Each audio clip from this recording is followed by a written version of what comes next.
Finally 2024 అలా వెనక్కి వెళ్ళిపోయి 2025 ఇలా మన ముందుకొచ్చేస్తుంది.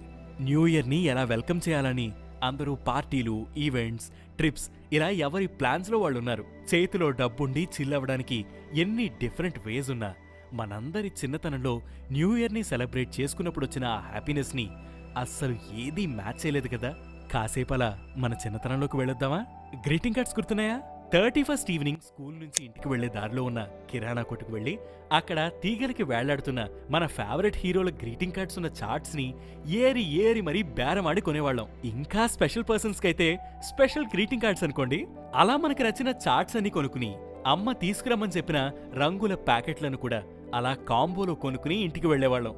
ఆ రంగుల ప్యాకెట్ ని అమ్మకి ఇచ్చేసి ఫ్రెష్ అప్ అయిపోయి చాలా సందడిగా సంతోషంగా స్కూల్ బ్యాగ్ ఓపెన్ చేసి చాట్లు బయటికి తీసి వాటిని కట్ చేసి ఎవరెవరికి ఏ గ్రీటింగ్ కార్డ్ ఇవ్వాలని బ్రెయిన్లో 100 క్యాలిక్యులేషన్స్ వేసి మరీ ఆ కార్డు వెనక పేర్లు రాసేవాళ్ళం. చీకటి పడ్డాక అమ్మ మన ఇంటి ముందు ఒక అందమైన ముగ్గు వేసి ముగ్గు పైన హ్యాపీ న్యూ ఇయర్, ముగ్గు కింద bye bye so and so year, welcome so and so year అని రాసేవారు. ఊరి పిల్లలంతా ఇళ్ల బయటకొచ్చేసి అందరి ఇళ్లు తిరుగుతూ అందరి ఇంటి ముగ్గులు చూస్తూ 12 ఎప్పుడెప్పుడవుతుందా అని గడియారం వంక ఫోన్ల వంక చూసేవాళ్ళం. ఇప్పుడంటే వాట్సాప్లో ఇన్స్టాగ్రామ్లో వచ్చాక మెసేజెస్ చాలా కామన్ అయిపోయింది, క్షణంలో పంపించేస్తున్నాం. కానీ అప్పట్లో మ్యాక్స్ అందరి దగ్గర నోకియా కీప్యాడ్ డబ్బా ఫోన్లే ఉండేవి. ఒక రీఛార్జ్ కూపన్ 11 రూపాయలు ఉండేది. 6 నిమిషాల టాక్ టైం వచ్చేది.